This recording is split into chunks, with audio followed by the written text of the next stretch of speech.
Good morning, Alison. It's lovely to see you again. How is it in New Zealand? Well, good evening, Chris. Lovely to see you as well. It's the Of middle course. of winter, so it's dark and cold, but I'm in New Zealand, so it can't be all bad. Very true, very true. So the reason we're here today having this conversation is that it's unbelievably 20 years this year since the PPI first started. I don't know about you, but it doesn't seem that long ago to me. It seems to have gone very quickly. It seems to have gone incredibly quickly, and I got married in the same year, so I've just been celebrating our 20th wedding anniversary. So I was very conscious of the 20 years and what's happened since then. It does seem like it's such a short period of time, and yet I remember some parts of it so vividly. I was trying to work out whether I was the first employee. Were you the second or third? I think I might have been the third, Yeah. because I think was it Jane Wheeler was the administrator on a temporary basis. I also remember that the first time that we met, kind of after we'd been appointed, I don't think we had offices at that time, so I had to come to your flat in London for that first planning meeting. Yes. So when I started properly, we did have a room in King's College by Waterloo Roundabout, and of course you're still associated with King's. That's right. And that was all down to the lovely Professor Janet Askham, who was certainly a governor of, and very, like most people were, about the start of the Pensions Policy Institute. Yeah, no, I do remember Janet. She was very, very helpful and a lovely lady as well. And I think she was on council for a couple of years as well, in helping us out, which was brilliant. It kind of gave us a really good start. But perhaps if we can think back, kind of if we can to 20 years ago. I mean, at the time, I guess the Pensions Policy Institute was quite a novel idea. So what were the key challenges for you? I mean, as the first director in setting up the institute, the first employee with a blank sheet of paper, how did it go?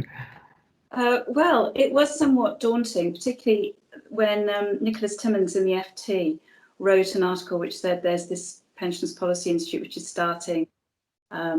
It's got one employee, the director. It's got a tiny budget. How can it possibly do all the good things that the Pension Provision Group has recommended that it should? So it was very daunting. There was just the room, the computer, for a while, no other employees, but a very good steer from what the Pensions Provision Group recommended from all their work. And of course they formed the first council, so they were always there to steer and support. And because most people that you came across involved in the pensions world were so supportive and there was such a lot of goodwill, then I felt very fortified by that. There still was such a lot to do, so first things first, I needed to recruit a good research director, so I managed to do that.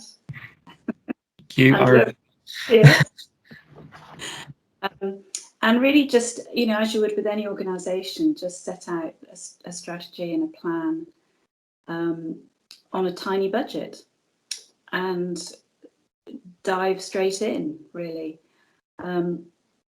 I remember spending quite a bit of time on getting the sort of look and feel of the PPI in place and the sorts of things that you didn't want to spend a lot of time thinking about, but you wanted to get done so that you only needed to think about them once. So things like the style of writing research reports or what they look like, because I thought it was really important to spend the time, the team, when they came, should be spending their time on research. So I wanted to get most of the other stuff sorted out. And I wanted to build that community of the network of people for support, not just the money support, but also just the bill and so on. And that's really interesting, actually, because I mean, a lot of those things which you put in place 20 years ago are still in existence now. I mean, the typeface that we use and how we look as an organisation is very much still, there's a really strong link back to how it was 20 years ago. And on that network as well, I mean, we're very lucky that we still have some people involved with the PPI who've been involved right from the start 20 years ago as well. So you obviously were very successful in kind of building on that goodwill and creating that kind of strength of feeling almost, I think, amongst the community that the PPI was the right thing at the right time, and I think has helped us be really influential over the past 20 years. Yeah, well, of course, it wasn't just me. I mean, came at a very auspicious time. The Pensions Provision Group had done their great work, so the need for the PPI was definitely demonstrated. And then there was just such a full time of pension reform about to hit us over the next 5 years, really, wasn't there, with the Pensions Commission, and thereafter with the reforms that brought in, and others that were like the new state pension. Yeah. Weren't really anticipated in the Pensions Commission report, but actually I've been looking back at old research, and quite a lot of what we did in those early days in one shape or form has come to pass, particularly around the state pension, for state pension age, those things, and yeah, so I think that's. I mean, actually, looking back at the first few reports that we did, they were very state pension focused, and in fact, kind of looking back to the very first piece of work for the PPI was about the state pension age, and I think retiring at 72, and I forget that this was before the Pensions Commission had even started, so it was quite a radical thought at the time, wasn't it? Well, it wasn't. There was quite a lot of talking about state pension age, and the very first piece of work we did was actually the PPI was commissioned by the BBC, because this was before even your time, Chris. Yep. So Evan, bless him, of the BBC, commissioned us to do, or commissioned me actually, because I was the only person there to do this piece of work, and I got reinforcements from Mercer's, I think, just asking the question, given certain trends that they saw at the time, keeping everything else equal, what does that mean for retirement? And the answer was 72. And a little bit naive, not having done all the proper media training I should have done, that was quite something. And it did get a lot of attention, which was great in terms of brand building, if you like, at the time. And then followed that up with a much more thoughtful piece on state pension age. And looking back at that now, it stands up pretty well, I think. Yeah. It was the first piece of research to use cohort life expectancies, I noticed, because we were using government actuaries tables that hadn't been published yet at the time. Yeah. And, I remember when Adair Turner started at the Pensions Commission, I got a phone call at the PPI at 5 o'clock one evening he was saying, I'm just going into a meeting with the Government Actuaries Department. What should I ask them? And I said, get them to explain to you what the difference between period and cohort life expectancies. And then, of course, he obviously got the point. Used them as part of the Pensions Commission work, and now cohort life expectancies are much more widely used. So I'm quite proud of that little piece of technical use of expectancies, which was very early, and still I'm having to correct people on the use of period versus cohort. So, it's still an issue that we're dealing with now, I think, in the PPI and the work that we do, and there's another state pension age review coming up in the next couple of years, so I'm sure we'll have the same discussions on an ongoing basis as well. The Pensions Commission was an interesting time, wasn't it? It was obviously a big thing for the pensions community generally, but I remember being slightly concerned at the announcement of the Pensions Commission, because it felt to me at that time as if this was kind of the sorts of things that we should be looking at the PPI, and if the Pensions Commission were going to come and sort everything out, what would there be left for the PPI to look at by the time they'd finished their recommendations? Yes, of course, it was very good for the PPI, because there was still an awful lot left to research in our own right, and also it was a period of quite busy media activity, so there were a lot of opportunities to go on. And I remember doing quite a lot of radio and TV around that time, talking about the issues that the Pensions Commission may have been tackling or not, but the whole idea of pensions reform was then very, very live, and got an enormous amount of popular interest. Do you remember all those front pages? Yes. You know, weren't always accurate in all of the newspapers, but Yeah.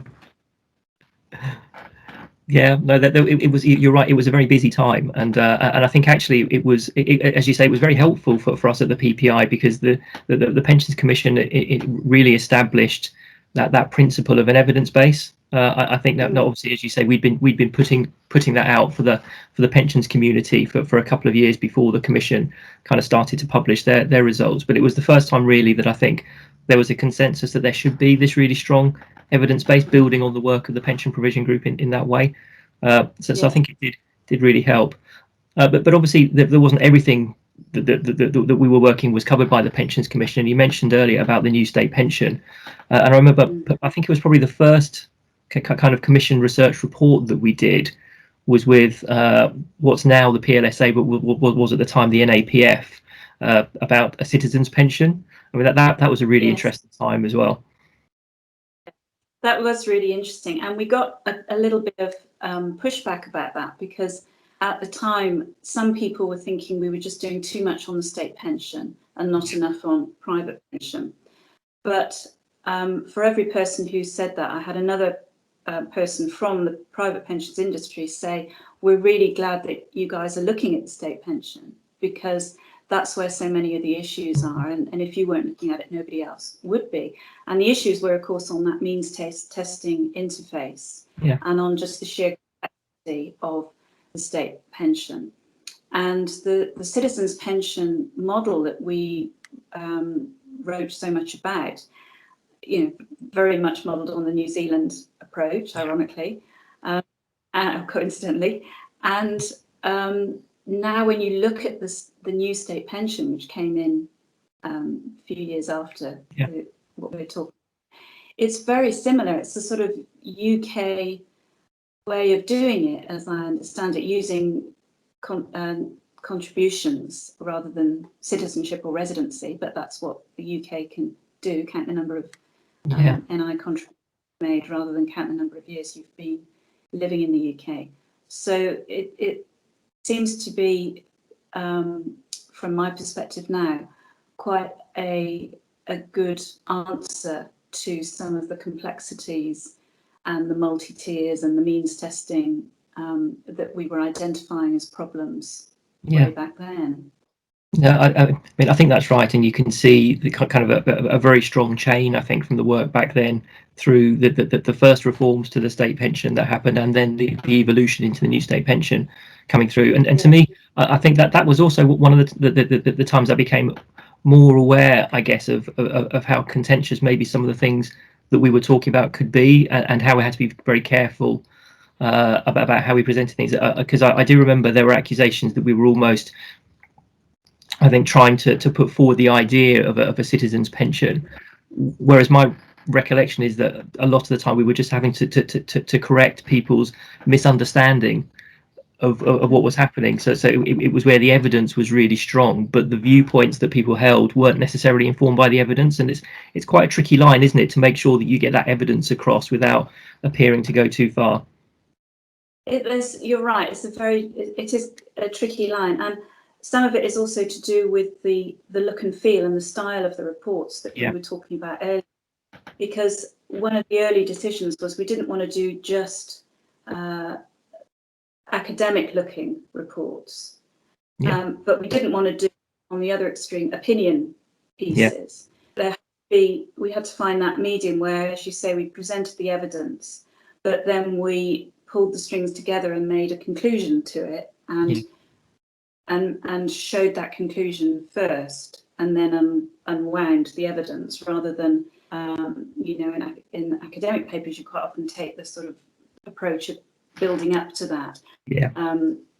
And we were talking about all the time, weren't we? Just how far we could go in opinion versus fact, or conclusion that looked like it might be an opinion, but it was based on fact. But how to present that so that it was evidence-based, yet still helped to move the argument forward. And just thinking through what happened with the state pension, I think, like you say, you can see a thread that runs through it all, and that's one of the things which I think has worked really well, that we didn't just do sort of disconnected reports. We had in our minds some streams that we built on reports over some time, but that helped develop a sort of cogent analysis that if people didn't buy in the first time, it helped to have get feedback in and then build on that for later on. Yeah, and that's something which we're still trying to do today, I think, in the way that we approach kind of the work of the PPI. So again, those really strong foundations that you set out kind of way back in 2001 and 2002 when I started there, kind of are still there, kind of in the organisation that we have today, that we see in the PPI. So I mean, thinking back, I mean, what do you think was the greatest challenge that you faced back in 2001? Greatest challenge is difficult to say. Well, not having very much money was quite a challenge, because you have to pay people, and we were helped enormously by people being so kind about rent and time and stuff. But it's always in the back of your mind that there's a sort of fear of not being able to sustain the good work that we're doing, and it's when you start employing people and hoping that they can still be employed in 20 years' time if they want to be, and I think the challenge of just very, I mean, it's great that there are people interested in pensions, but inevitably you get very diverse views. Yeah. And inevitably, putting out reports that come to conclusions, there are going to be some people who disagree with that, and that's good, and you can always take something from that. It was quite hard work to sort of keep going and keep, even pre-social media, keep going with quite a lot of, when the criticisms came in. Yeah, no, I can imagine. I mean, it's interesting. It's still a challenge today, I think, in the same spaces. And I'm always, I think other people are always surprised at how relatively small the PPI is and how small our budget is. But for the impact that we have and the amount of work and output that goes out. So it's always quite nice when people are surprised that when I say we've only got 11, 12 people working at the PPI, but obviously back in 2001 it was only 3. So I think that was really kind of punching above our weight at that particular time. And I think equally, as you say, that the views amongst the stakeholders are so diverse. There's always going to be one stakeholder group that's not particularly happy with any particular report and the direction that it's gone. And I think as long as it's a different group each time, we're probably doing okay. If it's always the same ones, then I think we need to start worrying. Yeah, or really stop and take in the feedback and see, how we need to reflect that.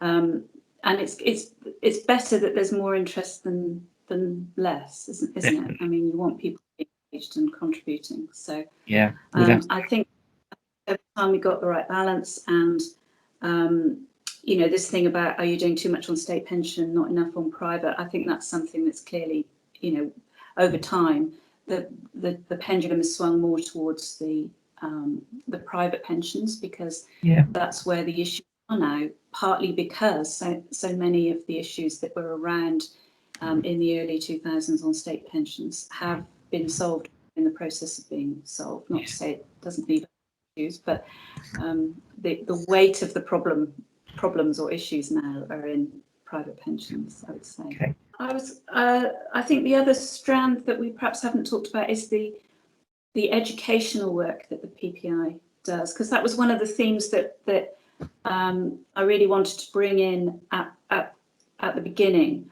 was that the PPI would inform as well as do analysis and come out with commentary. So we envisaged the pensions primer, and we envisaged the pensions landscape. I think that was your first piece of work. It was the first one that I worked on. Yeah. Yeah, so you envisage the landscape as, and that has become a framework to look at the pension system in the UK. And, you know, looking over the years, how those educational and those framework pieces have evolved. And now you're doing seminars on, you know, introducing people to the UK landscape and updating the primer and so on. I think that informational educational piece has been quite important, and I'm glad that it's worked out that way. Yeah. Presumably it's useful. It is, and that's a really good point. In fact, actually, and one that I often kind of overlook or forget is that, as well as the analysis and the evidence, we're also helping lots of people to understand the pension system potentially for the first time. And I think the knowledge sharing seminars that have come out of the pensions primer are one of the ways in which we kind of almost give back to the pensions community by helping them to understand the bits of the pensions world that they don't work in. But also to try and bring the whole system together as a whole, and that in itself kind of creates more networks. There's more people who are aware of what we do and bring it in, and so it's a really kind of beneficial way of spreading the work of the PPI through a network in a slightly different way.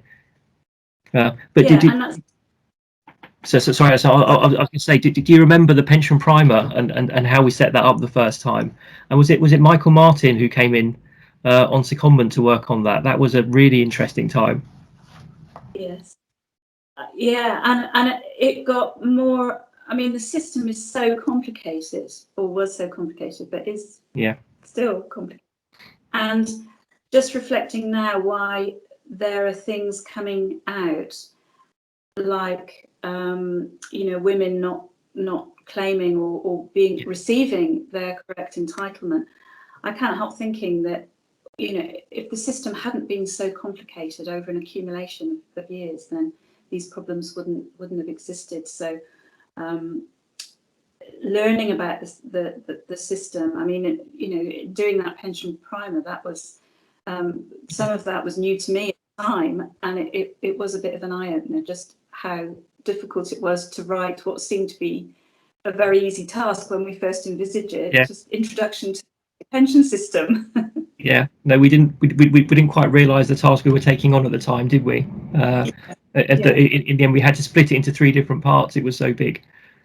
That's right. Yes. Yeah. No, that was good. So you talked about what the challenge was and kind of how difficult, what the difficulties were when you started the PPI. What do you think your greatest highlight has been? What's the thing you're most proud of your time at the PPI? Well, I think it would have to be just the longevity of the PPI, and that the starting off not knowing whether I could do it, and then look at it 20 years later.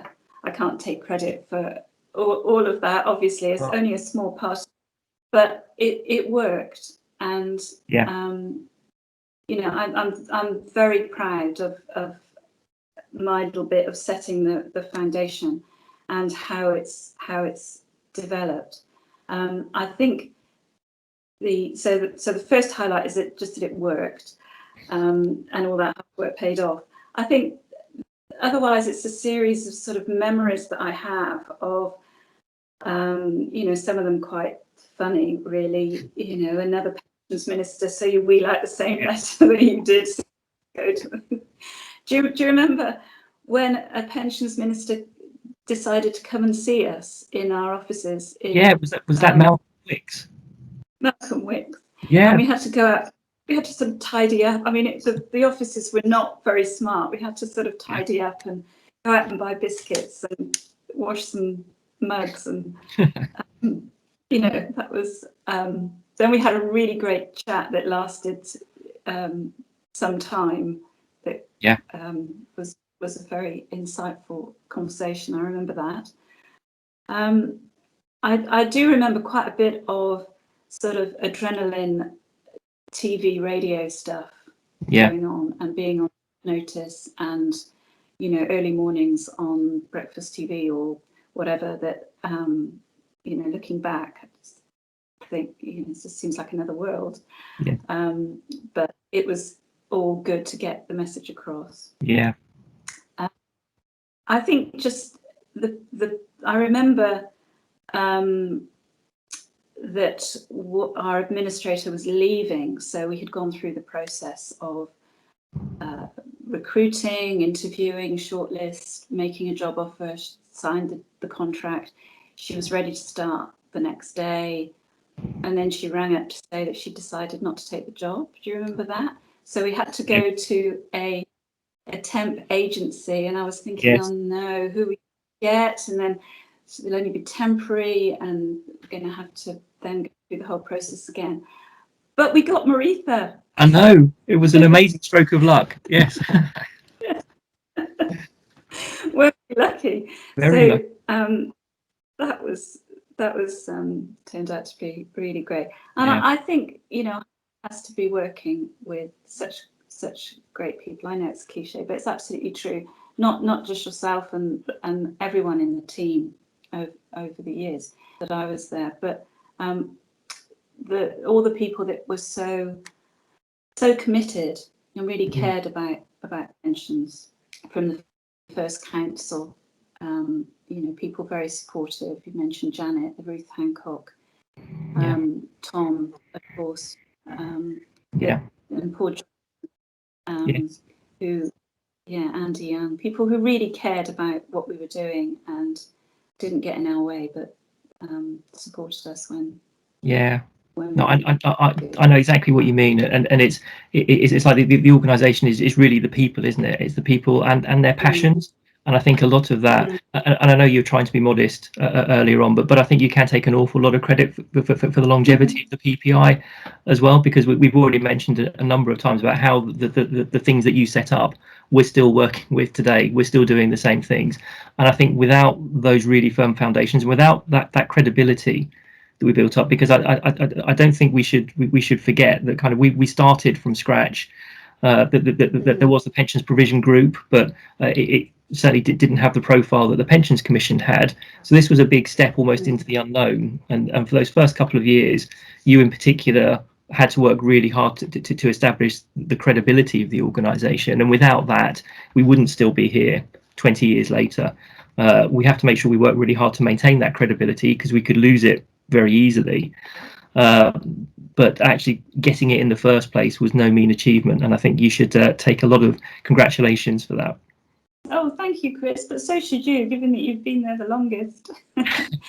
But I think you know, we all need pensions. That's the need for the PPI doing what it does hasn't gone away, and in fact it's been reinforced with every report that you write, really, because no one else has written that report.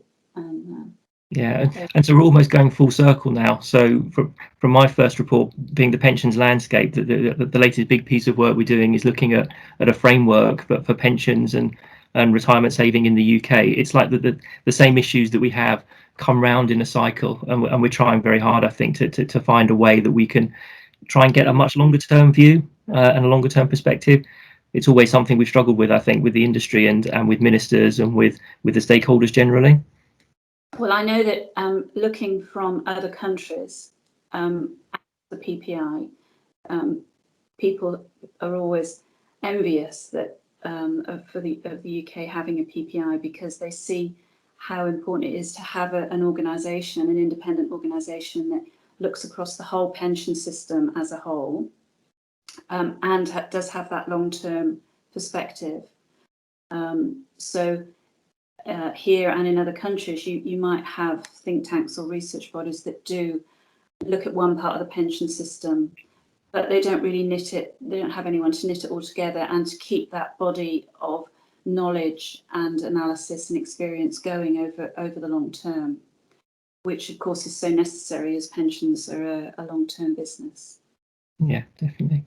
Well, Alison, it's been a real delight to catch up with you again. Lovely to speak to you, and perhaps we can catch up again for a similar conversation in another 5 or 10 years to celebrate the next big anniversary of the